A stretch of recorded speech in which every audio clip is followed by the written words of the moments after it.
Hello, my name is Chris Ward, and this is the recording of a meeting held on December the 2nd, 2020, to celebrate the publication of my book, Between Sickness and Health, The Landscape of Illness and Wellness.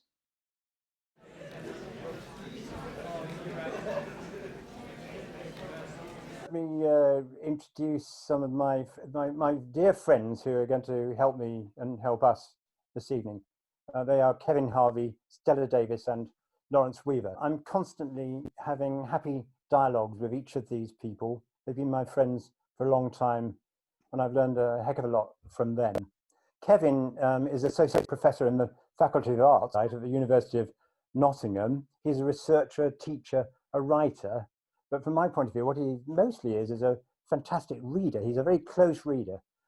He patrols the border between medicine, the many borders between medicine and literature. It helps to elucidate them in both directions.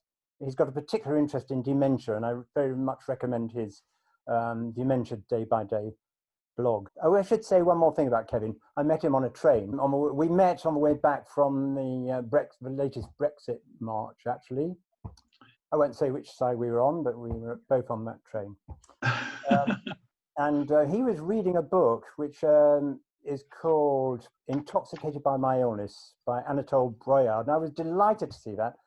And that's how we got into conversation about Brexit and about Broyard, two very different subjects. Stella, I don't know where we met, actually. It could have been in the street. We were neighbours in Southampton. She thinks it was in a party.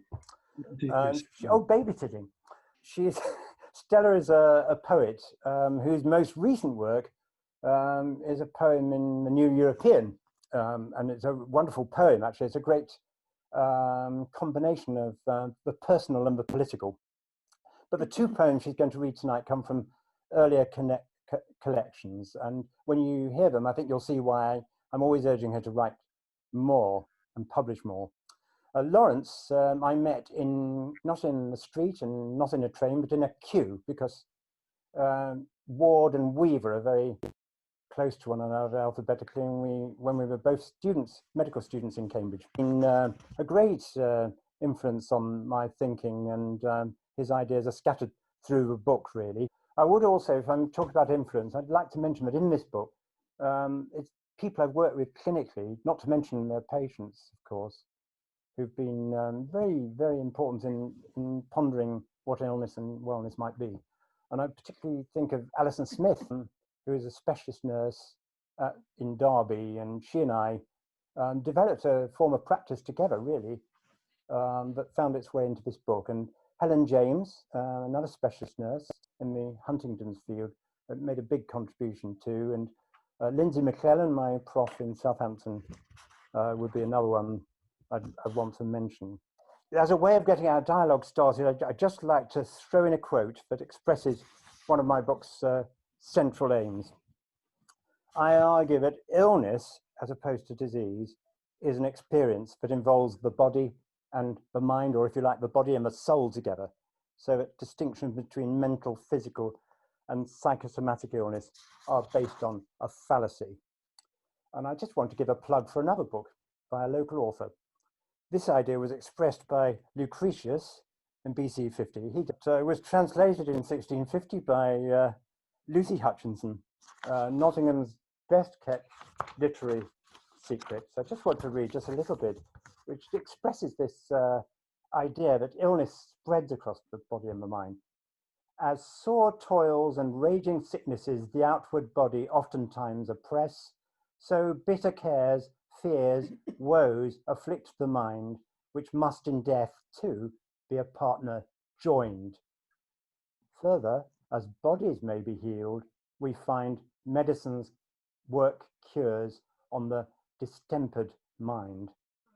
Distempered, forget about dogs for a minute and think what that might mean for the body or the mind to be distempered. So perhaps I'll just read, I can't resist it. I know I'm overrunning actually, but I've just read you, I could have read you her epilepsy section, but I think it might be kinder this evening to take her drunkenness section, which says the same thing. And there's a sense in which drunkenness is another form of illness, another form of distemper. Lastly, she writes, when men drink wine and the strong flood diffused through all the veins inflames the blood, dullness ensues.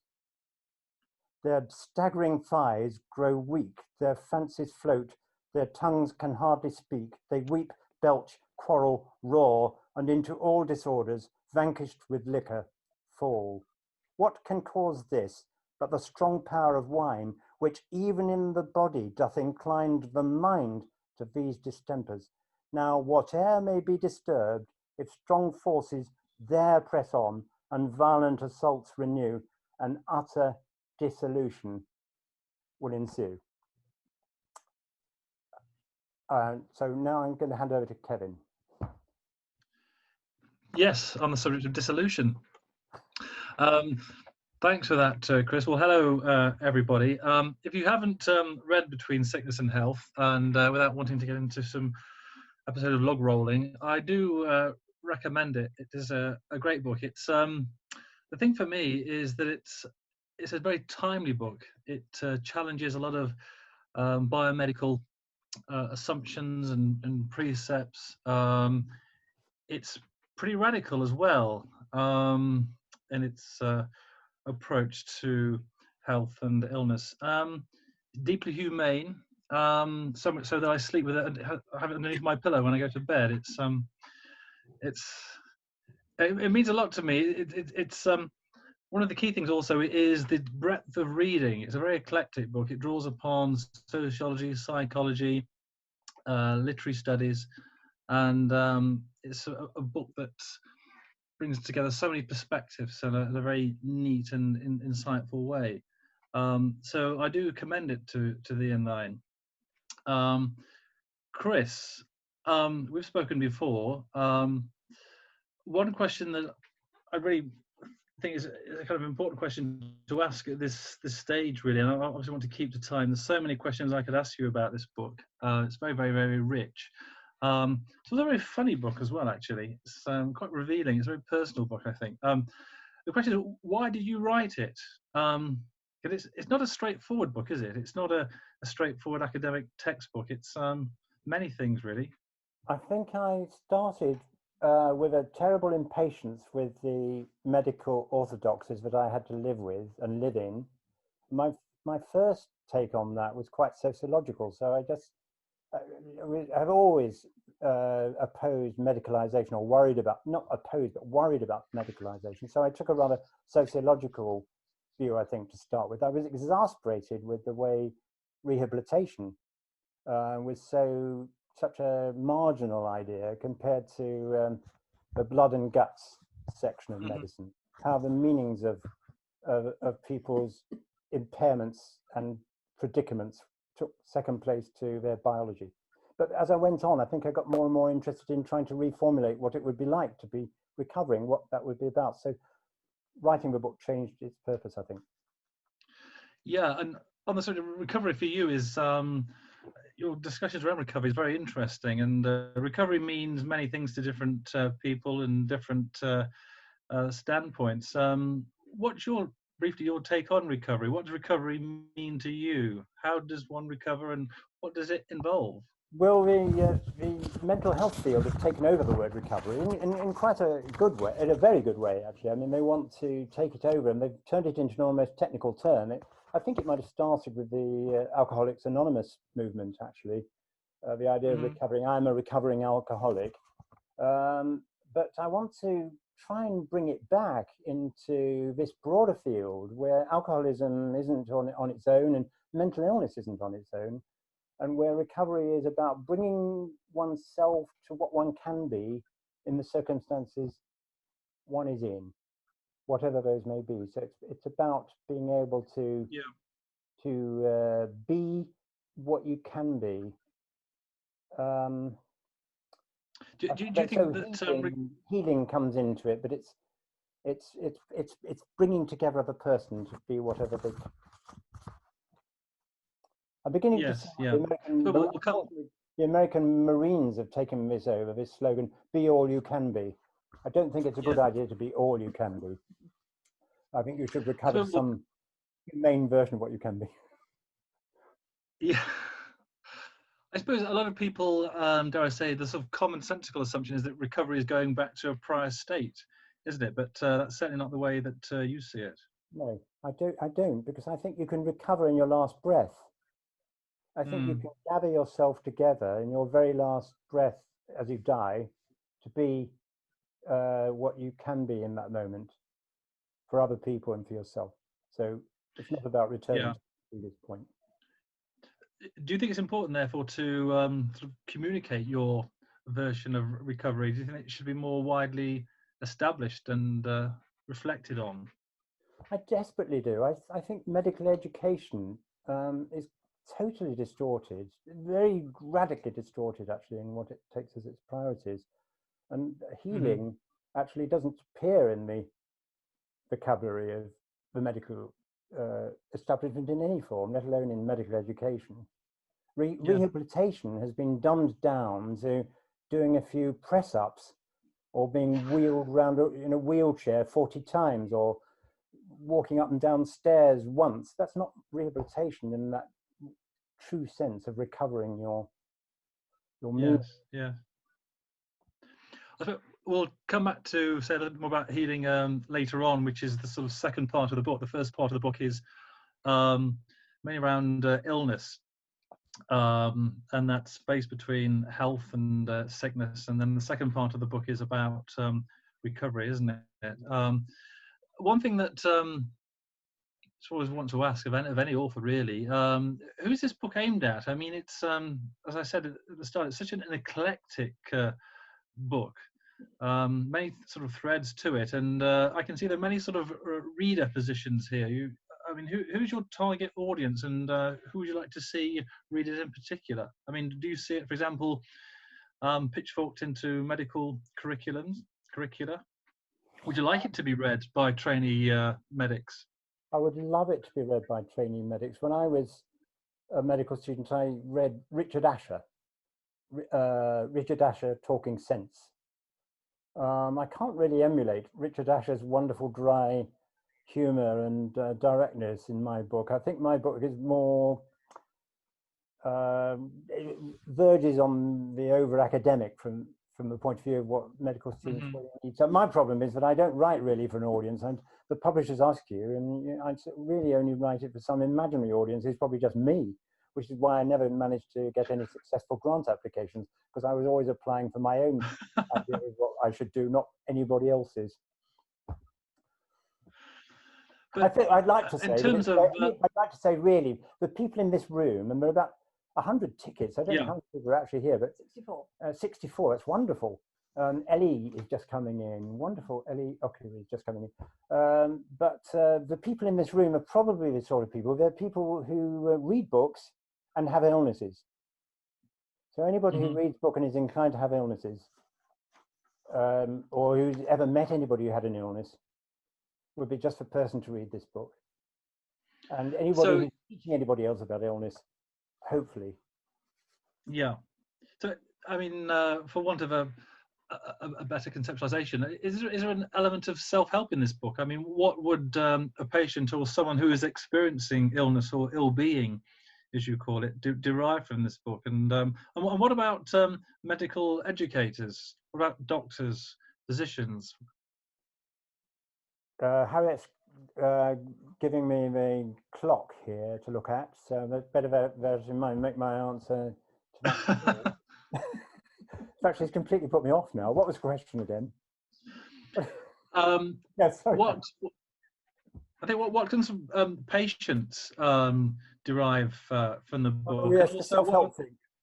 yeah, Yeah, well, I don't know. I mean, I could ask you that question because reading is therapeutic, yeah. isn't it?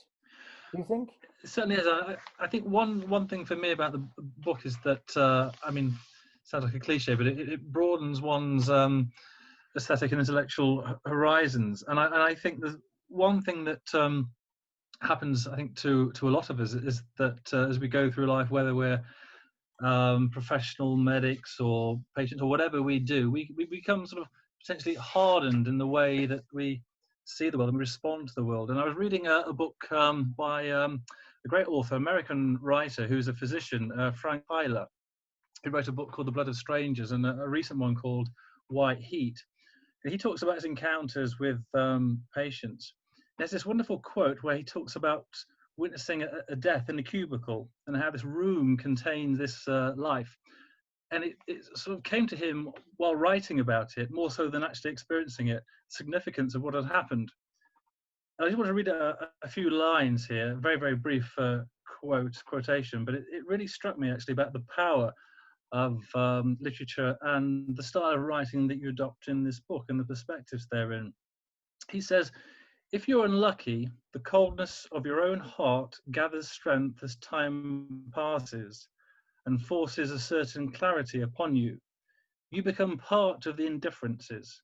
Experience makes you stop seeing the cruelties of the world for what they are.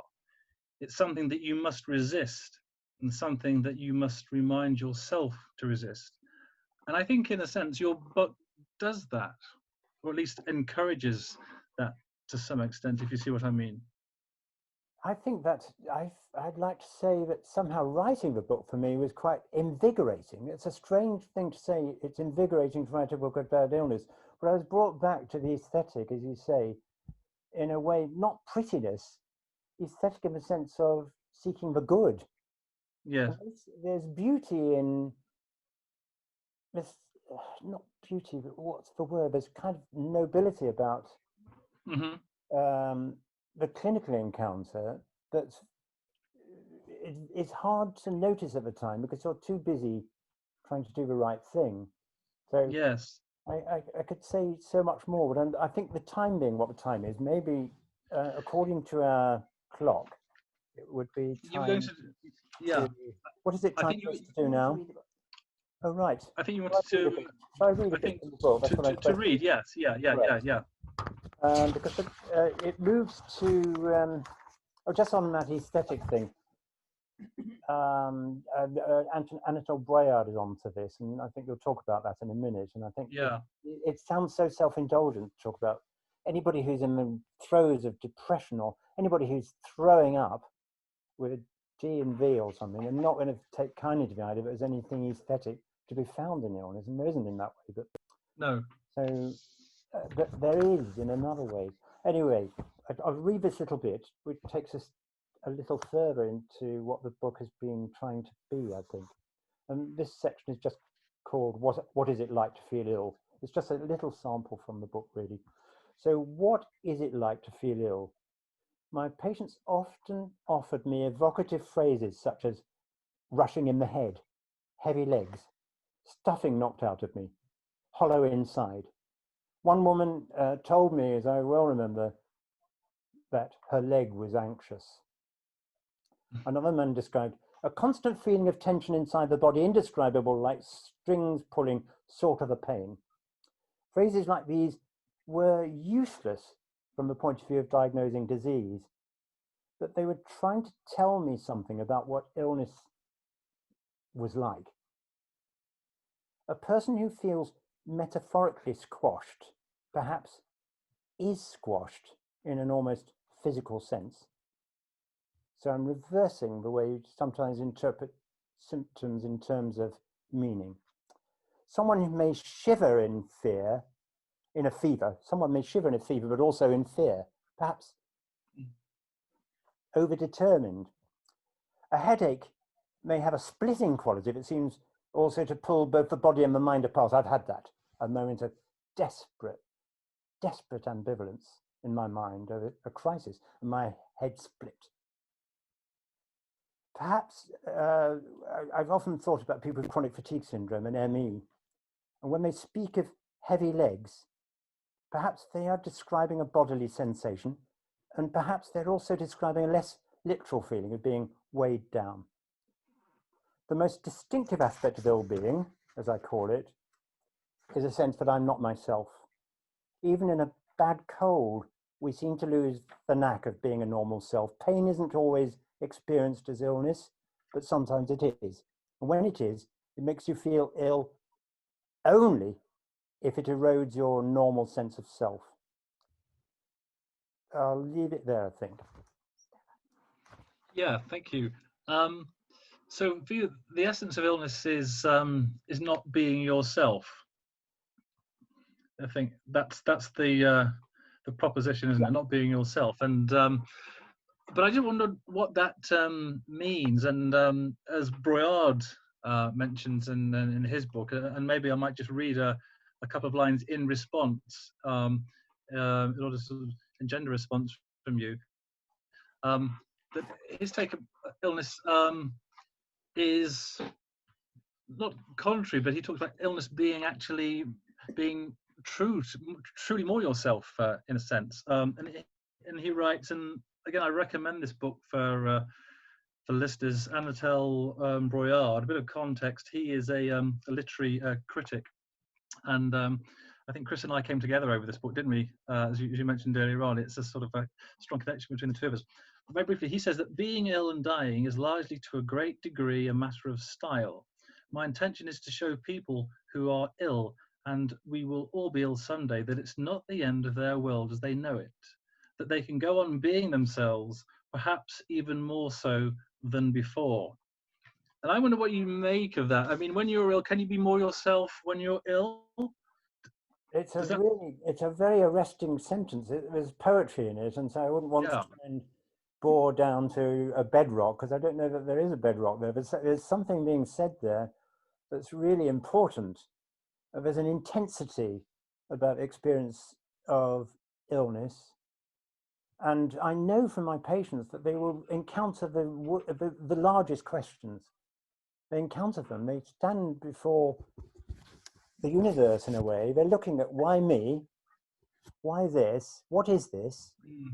What is this thing that seems to be eroding my body and also somehow displacing my mind in some way? What's happening? So that they're, in a sense, they're more intensely engaged in the world. It's a horrible thing that you wouldn't want for them, but nevertheless, there's that sense of intensity. As for style, having read this book and knowing that this person isn't a self-indulgent, he's got a great sense of humor, but he's not saying this in a prissy sort of way. He's saying something about, it's more like what the Stoics might have said about living well, about living in the right way. And I just saw your daughter appear then. Oh, that's very nice. I used to see her swinging behind you. We used to have a swing in the door. Yeah. So it's about there's something about that. The style is saying something about how to conduct yourself, as it were, how to be yourself in the world.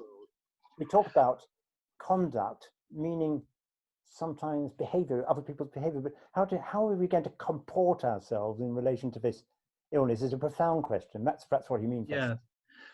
And also illness is something that is fundamentally, you argue, it's a human phenomenon. And I think some people conflate illness with disease, of course.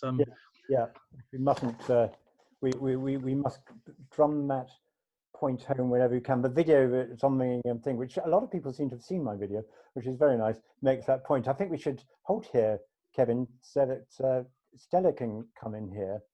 And so we have a bit of a break from all this cerebral analysis and just look at experience in another way, which is great. So Stella.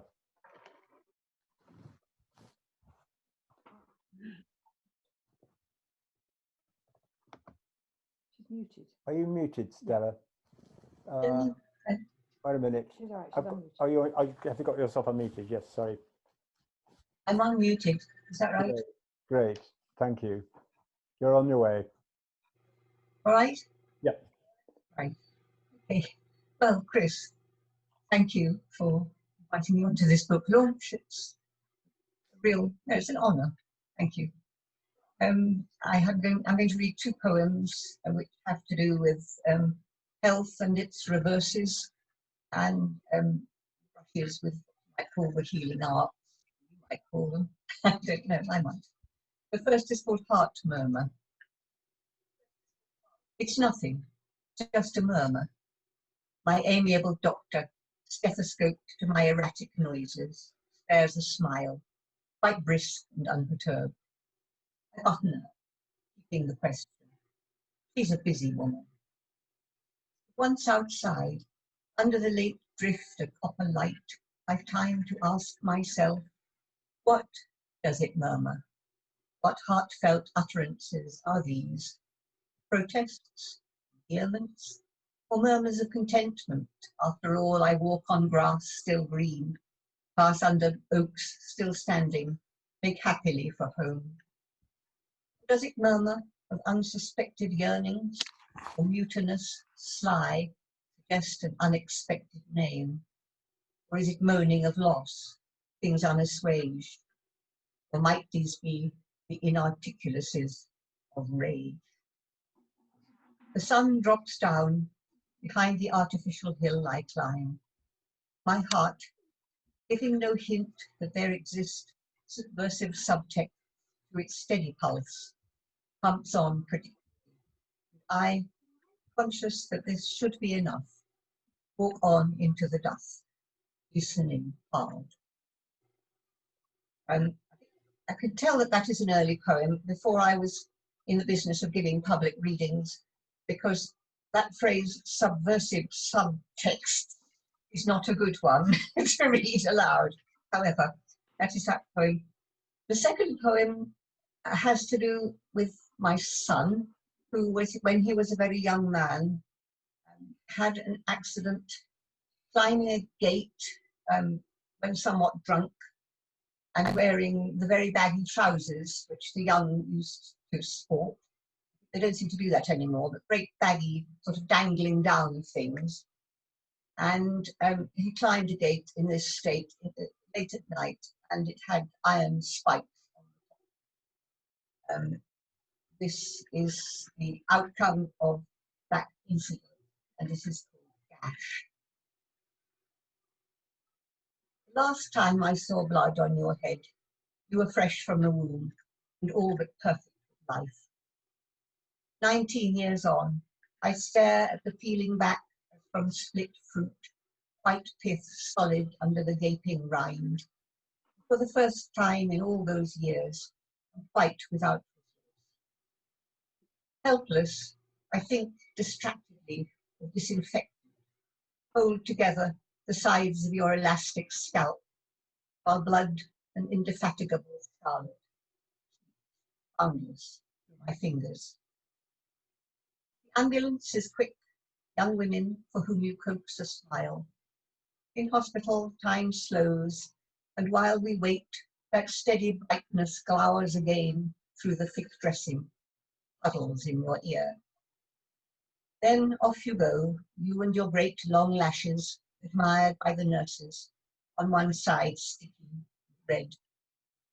Waiting, I remember your blooded birth head. Wrap my arms around nothing. 1 week on, and already I've learned to love the jagged scar that knits you back together. You smile, and I hold you for a moment.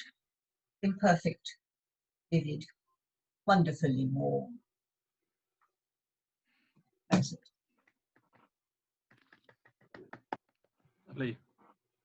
Thank you very much, Stella. Actually, maybe Kevin and I have got a tiny little answer to the question about aesthetics there, in that the relationship with that scar. And I think anybody who's been a parent or been close to somebody in anguish or in injury will resonate with that poem. Now, Lawrence, where are you? It's time for Lawrence, I think. So I'll hand over to Lawrence if we can find him. Yeah, can you hear me? Yes. Yes. Well, Chris, thank you so much. I want to thank you, of course, for inviting me first. And what I'm going to do is talk about your book from two perspectives. One from our long friendship, which you alluded to at the beginning, and secondly, from the perspective of my clinical life, which was as a paediatrician. As you heard, Chris and I met over 50 years ago in a queue because of our surnames, and WA, standing for ward, was always one ahead of W.E. on the list. You're always just ahead of me, Chris. And it struck me, thinking about this a day or two ago, that there are very few surnames that could have divided us. We were so close. But one came to my mind, and that was Watson. And sometimes I think of our relationship as akin to that between Dr. Watson, the solid, the plodding, dependable doctor, and Sherlock Holmes, the razor-sharp, super-inquisitive, lateral thinking detective. Now, Chris certainly has some of these Holmesian qualities, but tempered with more humour, charity, and warmth than the great sleuth. Holmes and Watson may not be the perfect analogy of our long friendship, but its duration, at least, puts me in a position to critique Between Sickness and Health in the context of Chris's ever active and ever evolving intellectual as well as clinical life. As clinical students at St Thomas's, we learned a lot about disease firsthand and were imprinted with a particular style, method, and attitude to medical practice and contact with patients. And Chris has talked about this in his book. Diagnosis, pathology, and the natural history of disease dominated our teaching. But it was far from mindless or exclusively clinical. I remember writing an essay on the concept of the pathological, which explored some of the issues that Chris grapples with in his book. It dealt largely with the supposed equation of pathology with abnormality, whether dental caries, for instance, which everyone had in the 1970s, was normal or pathological. We were thinking about these things then, but this is about as far as I ever got. Those who read the acknowledgements of Chris's book may have noticed that he thanks me for, in quotes, inspiring and informative ruminations about medicine and history. But they never really touched directly on the landscape of illness and wellness.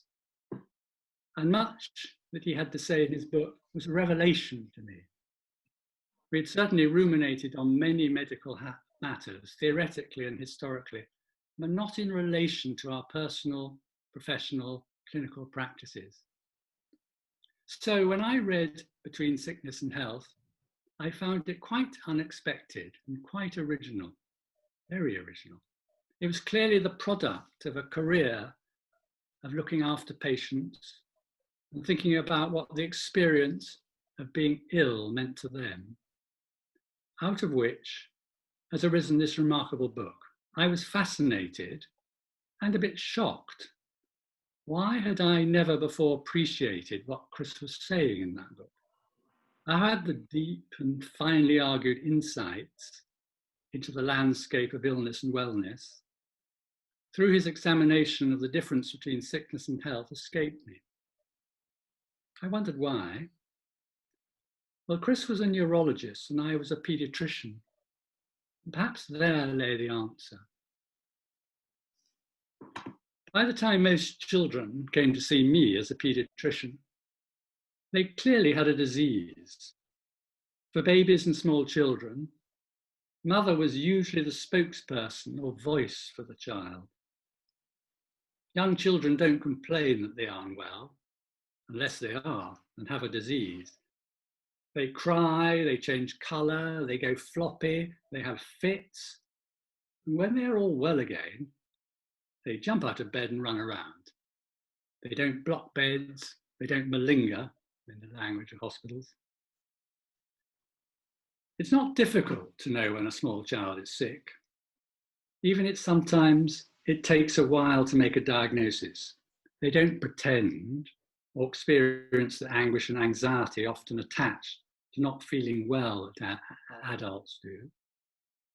Young children are like animals, and paediatrics is a bit like veterinary medicine. Vets don't ask cows how they are feeling. They listen to what the cowman has to say. And mothers know when their child is not well. And the great dictum that all paediatricians are taught is that if mother says the child's not right, then he or she, the child, probably isn't right. Listen to mother. Mother is worried, then you should be worried as a paediatrician. Mothers, it seems to me, experience what Chris calls in his book firstness. All the same, children can have repeated episodes of serious life-threatening disease and rapidly bounce back. But as children get older, they start to behave like adults, of course. Making sense of what it means and how to behave when you are not right is a culturally acquired business. So, for me, the landscape that Chris describes, that many of his patients inhabited, and in which he shared and explored, hardly existed for me, just like it doesn't for vets. No wonder this book has been a revelation to me. Not because I've been ignorant, but because my sphere of medical practice, looking after babies and young children, has been distinctly different to that of Chris. I apologize if I have spent more time explaining why I was surprised by what Chris has said in his book, but it underlines why it is such an original piece of work. Like every brilliant and original idea, it's deceptively obvious, but easily overlooked, like the dog that didn't bark. The distinction between an illness-centered conception and a disease-centered conception of medicine is not novel, at least to psychiatrists and philosophers of medicine. It's a distinction that raises as many questions as it answers about how we classify illnesses, for instance, and its implications for how we practice medicine can easily be ignored or overlooked. This is what Chris deals with, drawing our attention to what is intuitively obvious, and that intuition is made explicit, clear and conscious in the first part of his book, under the headings of images, knowledges, feelings, appearances, and meanings. But I want to end by returning to my personal response to reading this book. It's clearly a distillation of professional and personal experience, and provokes in me two observations. First, the insights and wisdom expressed in this book are achieved obviously through clinical practice, the caring for sick patients or for people who are ill. And having read Between Sickness and Health twice now, I also, as we talked before, wonder if it should be mandatory reading for all medical students and young doctors. I'm inclined to think that it may not make much sense until the mastery of clinical diagnosis and the treatment of overt disease is accomplished. It is an understanding of illness acquired through long practice of medicine, and practice is the operative word here. The contents and message of Between Sickness and Health deserve to be widely understood. But can they be reduced to simple, more assimilable forms? It's a serious and demanding book that's difficult to summarize without losing its subtle insights and perceptive propositions. It has an authenticity that speaks directly from a long experience of doctoring. It has the flavor of a meditation almost, as well as a reflection, even a confession, like Burton's Anatomy of Melancholy, Thomas Brown's Religio Medici, or even the Confessions of Marcus Aurelius. Between Sickness and Health is a personal testament of how to practice medicine, based on personal experience, illustrated by personal examples, what we might call cases. You cannot imagine any of these great works, or Chris's book, reduced to a set of bullet points, algorithms, God help us. But it deserves wide appreciation and understanding.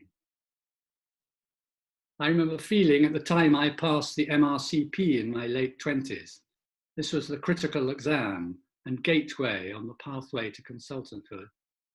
That I was at peak knowledge of disease, brimming with all that I needed to know, acquired through 10 or more years of study as a medical student and young doctor. And if I died, then it was all lost with me. What a waste, I thought. Being a good doctor and knowing a lot about illness as well as disease is something that it takes a lifetime to acquire. Ars vita. Sorry, ars longa, vita brevis. Thank you.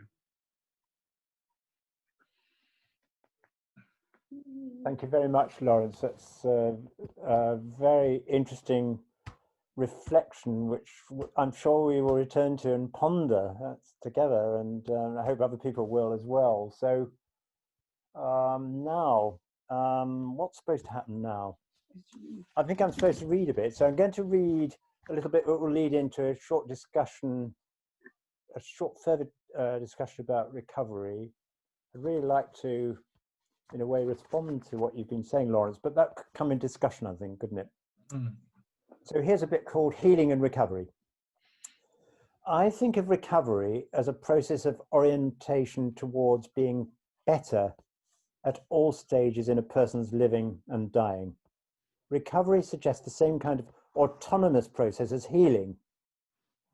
Just as it's you who heal, so it is you who recover. No one else can do the job for you.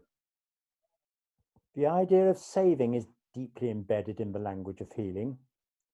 One of the words in New Testament Greek that is translated as healing is sozo, which also means save.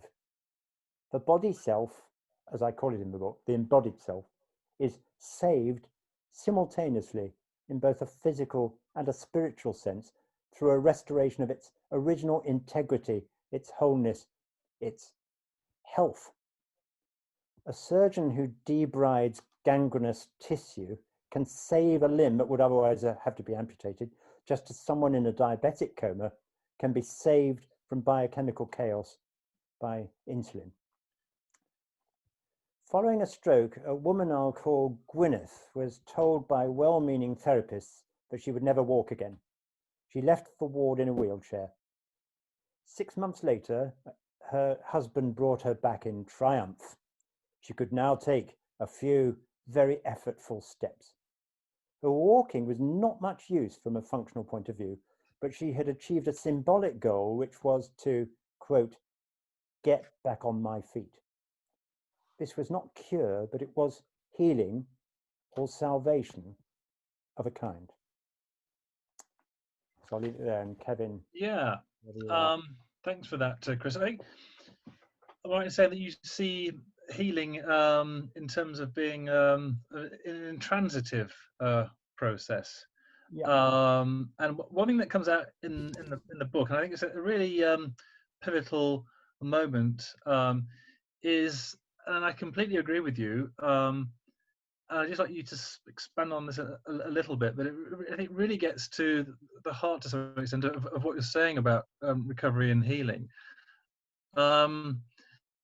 And you say that the concept of healing has become almost an embarrassment in contemporary medicine, something that can be left to dreamers and quacks, which I think is a really intriguing observation. And I just wonder if you could say a little bit more about that, and how might conventional medicine reclaim healing if it's such a dirty, new agey kind of word? Well, when I was writing the book, and I told my medical son, Joe, who's a pediatrician, when I told him that I was onto healing at the moment, he rolled his eyes at me and said, "Oh, Dad." He was obviously very worried about this idea of healing and what it might imply, and I understand just what he means, and there is that sense in which it is a rather self-indulgent sounding thing, and there's a split in the medical discourse between, on the one hand, the healing art, which is a pompous formulation, a pompous description from Victorian times that we still sometimes hear about medicine as the healing art, and on the other hand, the complete absence of healing as a word in official didactic medicine, and you don't see it there. So bringing it back into medicine is a question of humility, isn't it? Yeah. Humility that's needed. The arrogance of imagining that you're healing anybody as a doctor when you're not. No doctor has ever healed a single person. You can't heal. The person heals any more than any single person has ever grown a tomato. You can't grow a tomato. It grows. You can help it grow. Create the conditions, yeah. So what kind of doctor, health professional, medic can give rise to healing? Who is your kind of doctor? My kind of doctor has got to be good at what they do, so that's very important. So they do have to have technical prowess. Of course they do. They've got to be the best if it's going to be my doctor. But they have to see my distress in context. And I think humility is necessary, the ability to be on my level with me rather than towering above me. Mm-hmm. In family therapy, we talk about taking the one down position. Yeah. The one down position, you bring yourself to that one down position by recognizing the other person's expertise, by holding back sometimes something that you may have to offer, but which you don't dump on the person. You wait to see what they want and need. There are many doctors like that, let me say. There are many doctors who are like that. But there are some who just don't get it somehow. Yes.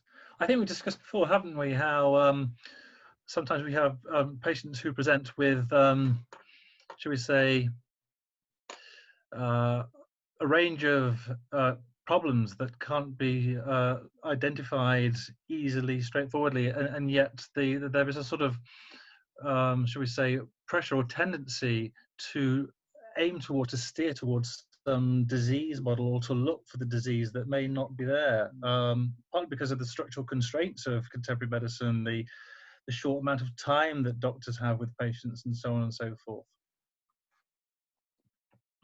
It's a big issue, and I'm very glad you didn't use that odious term unexplained medical symptoms, which is what is normally used and is offensive, really, because it actually reifies the idea of unexplained and turns it in. Paradoxically, the person without a diagnosis acquires the diagnosis of not having a diagnosis, which is quite bizarre, and doctors then think they know how to deal with them and they send them to psychiatrists. What the doctor needs to do is ask, what is broken? If they're going to be a healer, what is broken? Not, can we find a bit of brain? Let's send them for a brain scan. That's not, when you're very often encountering somebody where you can see something broken, actually, where they almost tell you there's something broken, it will be a form of psychotherapy very often that's required to articulate what is broken, but it's not, it's sometimes, instead of asking what is broken, the doctor goes straight into some kind of protocol or some kind of test, some kind of avoidance of the person's being. Oh, how we're doing for time, Chris, but one thing I wanted to come back to, one of the standout aspects of the book is it's you're drawing upon literary references and stories of health and illness, and I think we spoke about Broyard, didn't we, and having a reading at the stage of Broyard, and have we got time for that? Because I think it brings a few things together. So we were talking about this ideal doctor, and this is what Broyard, I said before, was a literary critic who had prostate cancer, and in this wonderful book of his, he speaks about the ideal doctor, among other things. And he says, my ideal doctor would read my poetry, my literature. He would see that my sickness has purified me, weakening my worst parts and strengthening the best. I don't see any reason why doctors shouldn't read a little poetry as part of their training. Dying or illness is a kind of poetry. It's a derangement. In literary criticism, they talk about the systematic derangement of the senses. This is what happens to the sick man. So it seems to me doctors could study poetry to understand these dissociations, these derangements, and it would be a more total embracing of the patient's condition. And then he goes on to say, just to wrap up briefly, my ideal doctor would resemble Oliver Sacks. I can imagine Dr. Sacks entering my condition, looking around at it from the inside like a kind landlord with a tenant trying to see how he could make the premises more livable. He would look around, holding me by the hand, and he would figure out what it feels like to be me. And then he would try to find certain advantages in the situation. He can turn disadvantages into advantages. Dr. Sacks would see the genius of my illness. He would mingle his demon with mine. We would wrestle with my fate together, like Rupert and Birkin in the library in D.H. Lawrence's Women in Love. And that idea of the doctor wrestling with the patient in that genial kind of way, I think is very, very interesting. And to some extent... Yes, I'm thinking of Jacob wrestling with the angel, actually, and that's probably not totally irrelevant as an image, because it's a mystery. I think the doctor needs to encounter mystery. Yeah. And there's a mystery in that wrestling. The two of them are engaged in encountering something neither of them understands. The doctor who thinks they understand is not the doctor to have. I love the idea of a landlord trying to make homely without necessarily understanding that home. Too many doctors are like estate agents who say, no, you're wrong. There is a skylight here. No, you're wrong. This is suitable for you. No, that puddle isn't really there. You're not really ill. You're just fine. They're removing the mystery and replacing it with something to sell, almost. Selling a point of view. Mm-hmm. But Broyard's asking for a doctor who is going to do the impossible, and elsewhere in the book, Broyard says it's an impossibility. And so this is a work of literature, this book, by the way. In case you didn't get it, it's called Intoxicated by My Illness. And as you can see, Kevin and I are somewhat intoxicated by this book. So it's very short, very recommendable. But I don't think there's any solid way of encapsulating what he's saying. He says it in a very poetic way, and it's worth reading. Yes. Remaining in awe of the situation rather than thinking you're mastering it is important for both the patient and the doctor. I find it's the idea of doctors having read poetry, a provocative one, to put it mildly, but an interesting one. And I mean, does he have a point? And I think more broadly, the question of how literary text and literature and people's stories can actually shed light on sickness and illness, and that murky space in between the two. I mean, your book, as I've mentioned before, is shot through with literary examples. So it seems to be something that you draw upon very readily and profoundly. I think actually this raises the question of narrative, doesn't it? Because there's quite a strong medical humanities movement now that sends people off to become more humane by reading poetry. That's fine. It's quite instrumental, actually. Become gentler. Read some Shakespeare. You know, that's good. But the deeper thing that Broyard's getting at, I think, is that poetry doesn't provide keys or formulae. It's full of aporia. It's full of doubts and paradox. And I think medical students in particular would do with a good drenching in paradox. They need loads and loads of it to overcome the apparent obviousness of the curriculum that they're dished out with. Yeah. But that is asking a lot. It's asking a lot of any good technician, which is what a doctor has to be about other things as well. It's asking a lot. Chris, I'm seeing there's some questions coming through from the audience. I wonder now what stage we're at in terms of... I think we should go straight there. That's a really good idea. Let's go to those questions. I've seen one of them, which I'm very interested to answer, to respond to, but we'll see. Richard has raised a question that's, and then he's said other things which I haven't had a chance to look at, but he's, do you want to read it out, somebody? Why didn't you ask Richard? Could Richard, if I unmuted you, or if you unmuted yourself. I'm unmuted. Yes, great. So this is really a reflection on your video, which I was very interested in, and so I haven't read your book, so maybe you've addressed it. In fact, even in just now talking about getting back on one's feet, the woman who wanted to back, you've kind of answered it perhaps. But my thought is, so yes, I very much appreciate this distinction between illness and disease and the different body, as it were, as you know, that they affect. But I was noticing that when in the video you talk about illness, you do talk primarily about kind of senses and feelings, feeling ill, for example, and senses of that. And I was just thinking that within that body, which is the one which is affected by illness, namely not simply the physiological body, as it were, but the lived body, in Husserl's term, there is also it's not constituted not only by sensation, let's say, but also by agency, by motility, by kind of capacities and possibilities of action. And I was thinking that within the kind of domain of illness proper, that it seems to me that disturbance of agency is just as central as disturbances of feeling and sensation. That was my kind of thought. And do you address that in a way that I would at least would? I mean, I think I have, because I made a distinction. I didn't play it up very much, but I came to the idea of illness having two dimensions. One is burden, and the other is restriction. The burden is in pain, for example. There's a burden that you want to shed. At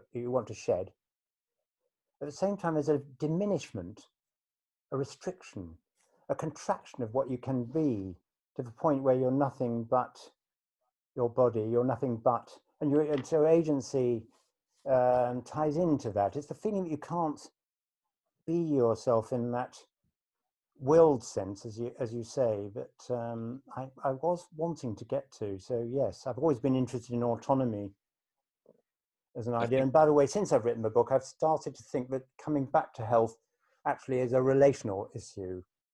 So although we talk about autonomy, I think coming back to yourself is the restriction that you're trying to release yourself from. Is very, very like the restriction one feels in lockdown, as a matter of fact. Here we are on Zoom. We're not quite able to be the agents we'd like to be. We'd like to hug each other. We'd like to be closer to each other. We can't do that. We're restricted. There's something missing. Illness is very like that. Very like that. I think it's a compelling answer. Yeah, thank you. You had something more? Have we got another one here? There's a few more questions, Chris. Yes, go on, go for it. You field them and I'll think. Okay, this one's from John Ward. To everyone, I can appropriate John's voice, but the question is: I've seen people take great comfort from receiving a diagnosis. Do you see a therapeutic value in diagnosis? I do, and we've both read, haven't we, in Anne Boyer's book recently, The Undying, how she respects the idea of her suffering having a name. She, in her case, breast cancer, giving her suffering a name. So yes, diagnosis is useful technically because it gives you a pathway of action, and it's useful emotionally in that it can name suffering which is otherwise diffuse. Seems to go everywhere. It seems to have no limit. Seems to be overwhelming, and turns it into a thing which becomes, by naming it, it becomes an entity, a thing, and that's useful. But as I argue in the book, hugely. I'm sure I know this guy, John Ward. Is it the one from Arizona who's my brother? I think it is. It's Jon. That's the man. Great question. Yeah. I mean, in the book you mention that once we get the idea of disease, the pictures that occur to us tend to close off the possibility that a person is not unwell. Yes. Which is rather intriguing. That there is something sort of coercive and Procrustean about the diagnostic gaze, if you like, which rules out other equally important phenomena. And it closes your options, I think, doesn't it? A diagnosis certainly closes your options.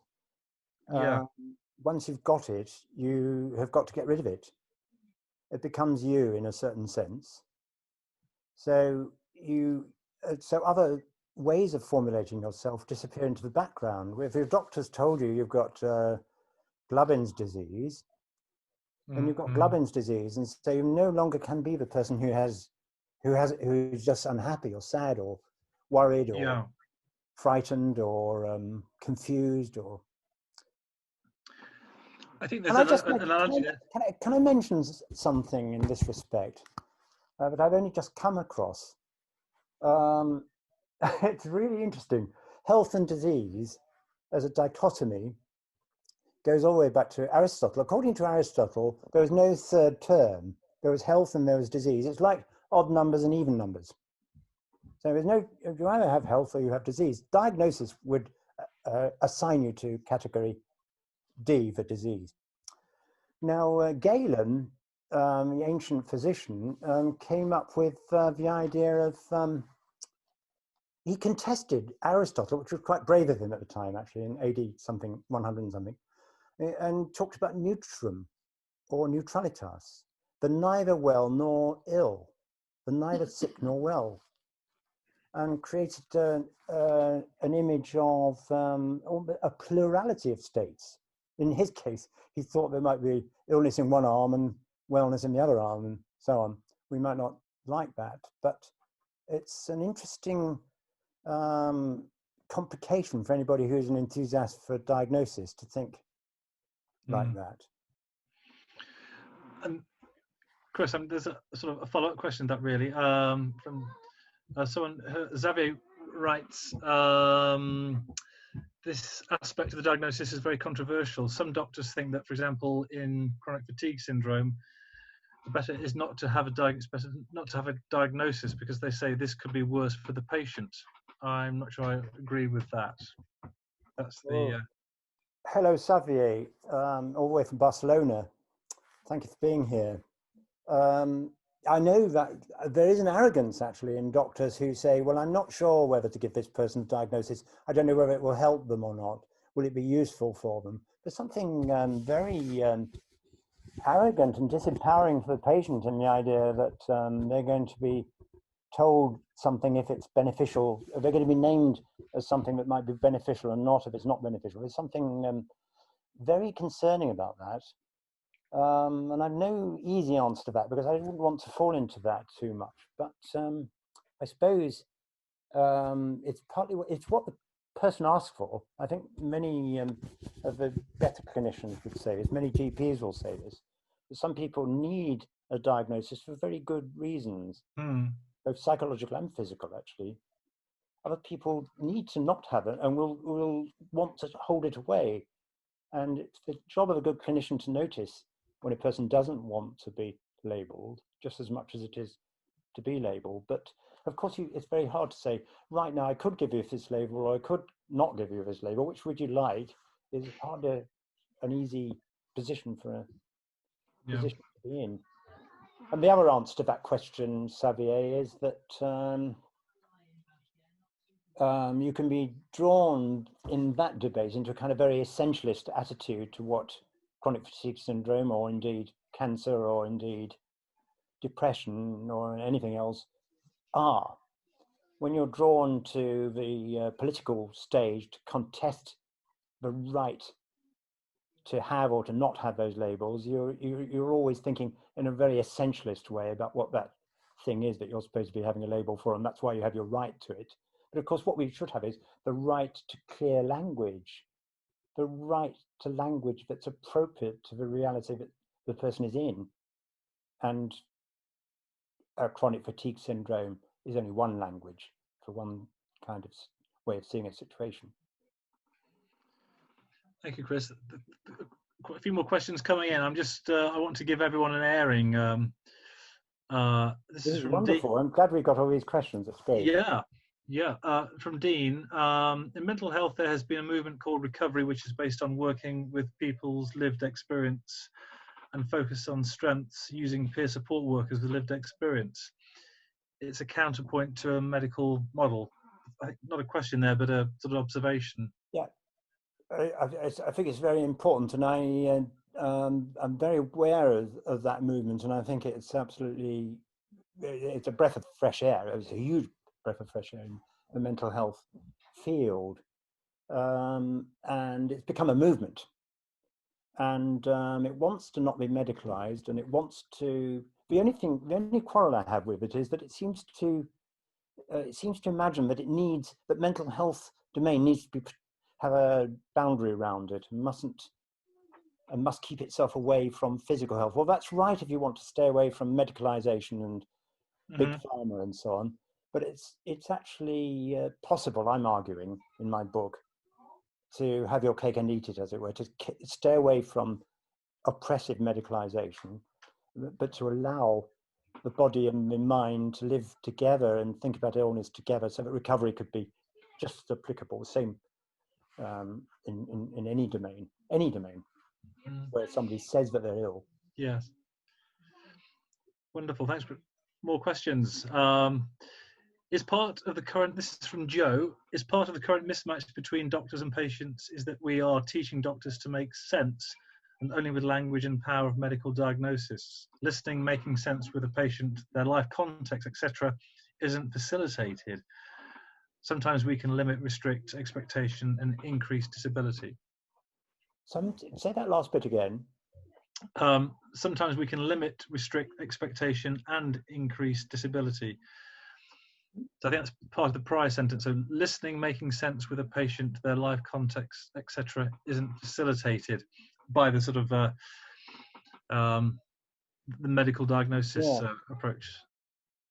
Well, I agree with that very much. I mean, that is a problem. The making sense doesn't go very well very often in a medical context. I think there might be in the question the dilemma of how to make that happen, how to combine those approaches, which is very real, isn't it? It's not an easy question how to join sense making in that broader sense with the narrower diagnostic sense making that yes, is technically required. I don't know what you think, Kevin.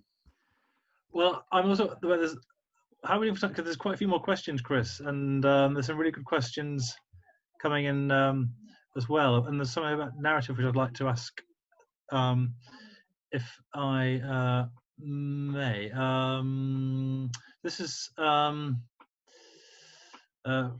Heike. Hi Heike Bartel. It's pretty clear from what you said, Chris, what doctors can get through literature and from literary scholars. However, what can literary scholars and writers learn from the medical profession? And she's talking as a literary scholar. So turning the picture the other way around here. That's a wonderful question. It's a wonderful question. Well, I suppose I'm a bit of data, if you like. Maybe my book is a bit of data, or a suggestion of what kind of data it could be. Yes, I think that doctors wander around on the battlefield. So they're war correspondents, if you like, and they need people to help them know what this is that they're experiencing, and they can offer some of what they bring back to the literary world to make something of them. So it's a two-way relationship. Yeah, and that raises the, I suppose, the phenomenon of the doctor writer. People like Gavin Francis, and we have a long history of doctor writers, don't we, who are occupy that sort of position. Yes, like, that dual position. Chekhov and Bulgakov is another one, and these are wonderful. They get there, don't they? Sometimes they manage to go in both directions at once, which is amazing. And Oliver Sacks, of course. Absolutely. We were talking about Ward Number 6, weren't we, the other day? Yes, and a wonderful story, Chekhov's Ward Number 6, which yes. is a challenge to sort of Tolstoyan self-reflection. And that's a wonderful story. I don't know if people have read it, but I really recommend it. And Chekhov wrestled, didn't he, with this idea of what does one do when confronted with pain and disease? Do we need to philosophize about it, or take some sort of practical action? And sort of the Tolstoyan approach was to sort of reflect upon it. Tolstoy, obviously, very influenced by Schopenhauer and the will and what have you. But in that story, I think he he wrestles with himself, doesn't he, about which direction to go, and comes out, I think, in favour of taking action, and that suffering needs to be ameliorated. And there's something about that story which I think conveys that message in a way that other accounts don't quite do. Yeah, And Chekhov practiced what he preached. I mean, he paid, didn't he? He paid the bills for his patients that couldn't afford his services, and so on and so forth. And the story very much dramatises, I think, the way he practiced medicine. Yes, although of course there's a contradiction, because he was hardly totally a man of action, Chekhov, in that sense, was he? He wasn't always out there with his scalpel drawn. He must have spent some time with his pen writing and thinking, which is really good. But I think it's, I hope Harriet won't mind me. I hope she won't mind. She's sitting right next to me. So if I have to end this in the middle, it'll be because I was saying the wrong thing. But she once went to a GP with some complaint, quite straightforward physical complaint. And the GP said, it must be really difficult for you, having just arrived in Southampton and having 3 very young children. So the doctor was already embarking on a kind of sense-making exercise, and this was quite infuriating. Of course it was, because this is a very good GP, by the way, and we forgave him. But it was quite infuriating because it was taking the wrong end of the stick at this point, and not meaning-making instead of action. And I do say in my book, you know, there are times when you go to your doctor, and you take your sock off, you're asking them to look at your foot, not at your soul. I do believe that. I like that. Many more questions, Chris. I must say, folks, we thought we were slightly worried that we weren't going to get any questions, and there's a wonderful plethora of them here. It's wonderful. This is from Nancy Ryan, Fairfax. Does the diagnosis serve as a way to validate your way of being to others? There is a social quality to having a name for your discomfort and out of balance feelings. Hello, Nancy, from across the Atlantic. I think that's a very sound suggestion, and there's a truth in that. It does define or help to define a way of being, which can be very, very necessary, because otherwise it's a short way of explaining who you are, when really there might be a huge complexity in the totality of what that is like for you. You can't explain that in a sort of complex, endless sort of way to everyone you meet. So I have X is a helpful, sometimes essential way of dealing with that kind of dilemma. I've encountered that myself, you know, as a doctor. At times I've been burbling on to people who I know that they see themselves as having such and such a very closely defined disease state, and I'm very aware that it's more complicated than that. And I burble and I burble and I burble and I prevaricate and I kind of, what's the word? I just burble. And an hour and a half go by in this way, and it's of no value to that person at all. They come away feeling, this doctor really doesn't know what he's talking about. He never brought me a label. He just seemed to try to explain things without giving me a label. My consultant in Wick, when I was in Caithness, heard me trying to explain a stroke to someone. Said, do you know what they really want you to say is, it's for brain. That'll be enough. Sometimes that is true. Cutting the verbiage and the explanation and going down that line, I understand that.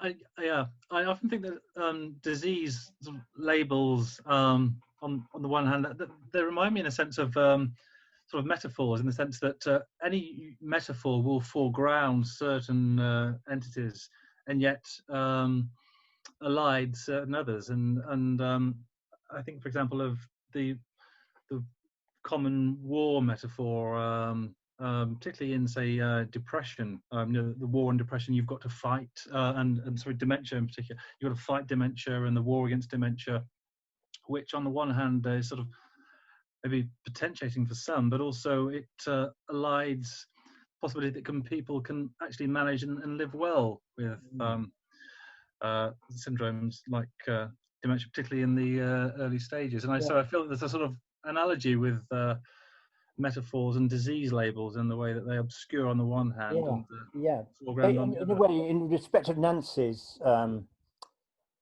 question, I mean, diagnosis provides a script, and there are various other scripts, and metaphors can provide a script.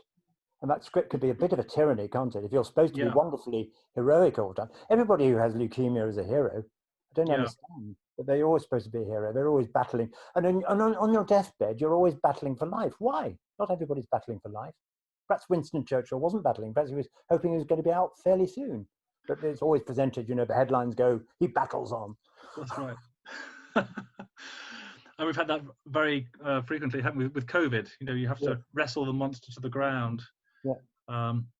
Okay, lots more questions, Chris. Shall I keep going? Yeah.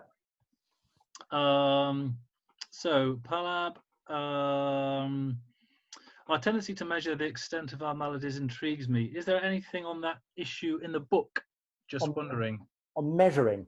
On Our measuring. tendency to measure the extent of our maladies intrigues me. Is there anything on that issue in the book? Just wondering. I wonder whether that means quantify or take Yeah. care of. I need to know. If it's quantified, then I've talked about mechanistic explanation and the limitations of mechanistic explanation and how they sometimes get applied in a very mechanistic way to very unmechanistic types of predicament that people have. So that our maladies are given yardsticks that they could never be measured by. Thank another this is from Ellie. Does a person who is in a prolonged state of unconsciousness but medically and surgically stable experience an illness or disease? Well, having been a rehabilitation doctor, I've always had a where there's life, there's hope approach, and I've always given the benefit of the doubt to any living being, always. You know, sometimes the most unpromising looking bodies, I'm sure, have more, even agency actually, than they appear to have. So that's the line that I've always taken, but it's an ideology, actually. It's not based on neuroscientific precepts. It's not based on MR scan data. It's based on caution, ethical caution. So I take the view that they can experience illness because I take the view that they have enough of a self in them to have a not myself feeling. That makes sense. Yeah, that's interesting. I often think of some of these very crude ways of describing advanced dementia. The state of the body without the mind, the sort of in between two states, in between death and living, and these metaphors are very, very common and established, but at the same time are deeply problematic in terms of the selfhood. I think they are, and I've just been having a really interesting dialogue with Hugh Rickard. I don't know whether he's here now, but he's a psychiatrist with a special interest in Huntington's disease, and we've been thinking about this. And it's possible to go down the line of saying that the disease has transformed the actual nature of a person. In this case, we were thinking about whether everybody has a wish to communicate or a wish to relate. Maybe the brain switches off the bit that wants to relate or the bit that wants to communicate, maybe. But I suppose I really, underneath it all, I hold to a certain kind of view of human nature that's transcendent. So it's my religious faith, I think, that makes me feel that. So I can't quite go with the idea that I won't willingly accept the idea that the damage to the brain at any point is going to eliminate the possibility of a self. I wholly concur. A question looks like it's from a relation, John Ward. A question from Andrea.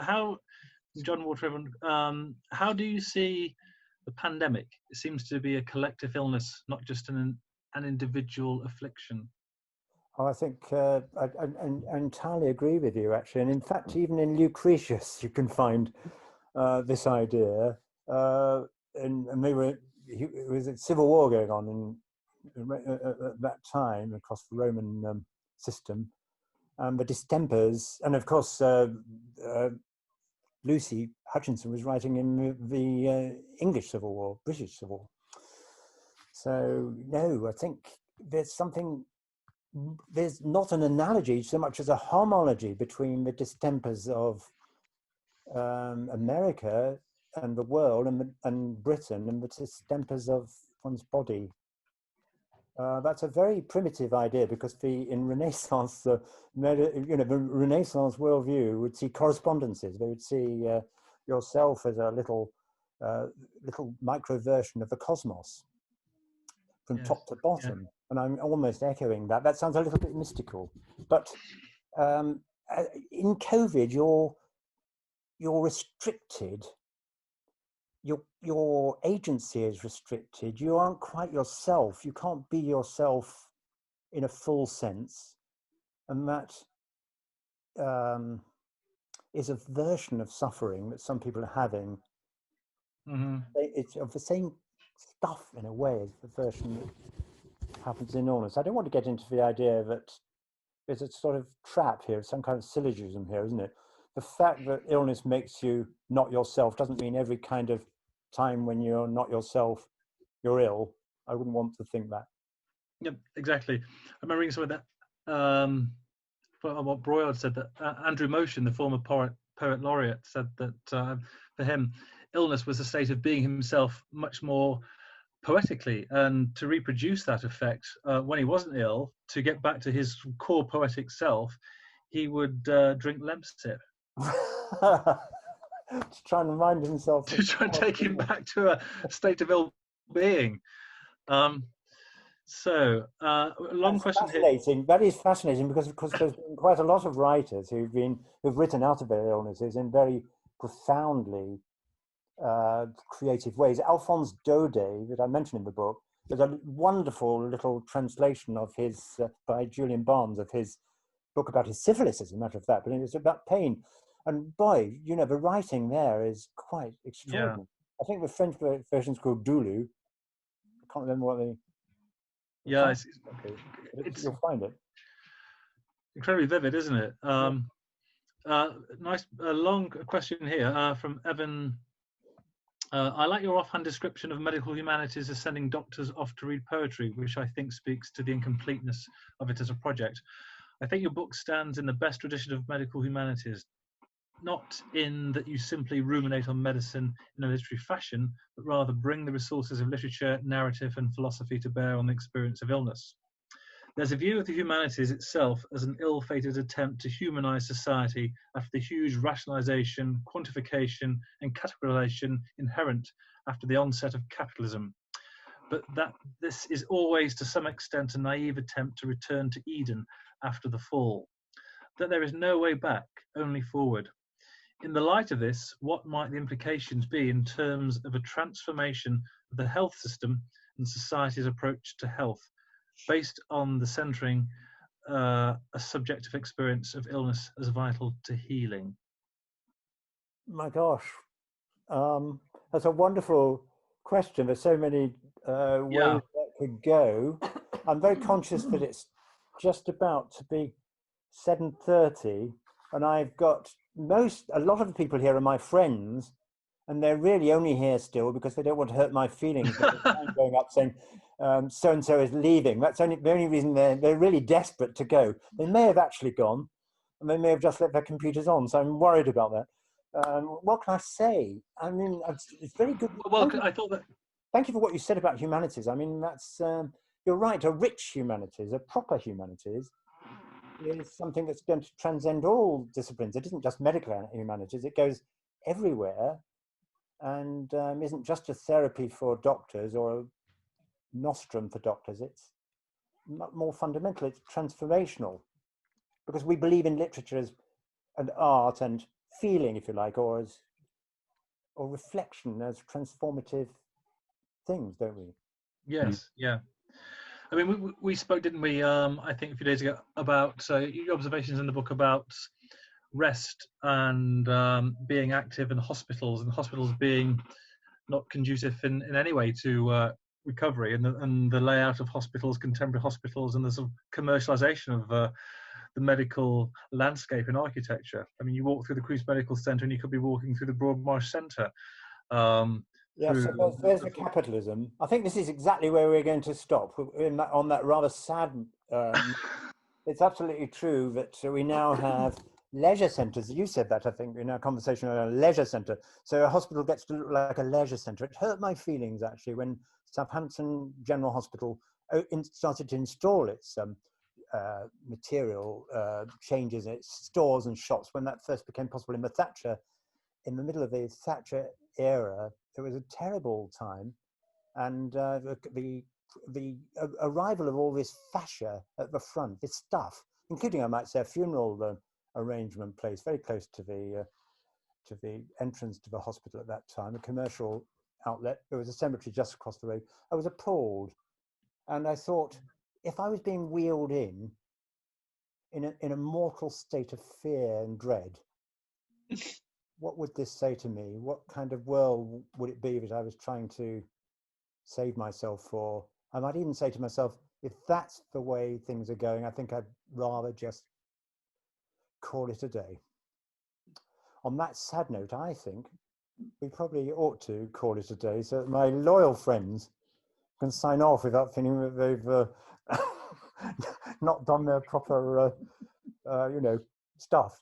So thank you very much, everybody, for being here and for these amazing questions. And I'm going to save the chat so that I can see other questions. And if anybody wants to email me, you should be able to do that very easily so we can continue these dialogues elsewhere. I hope we will. So all the best, everybody.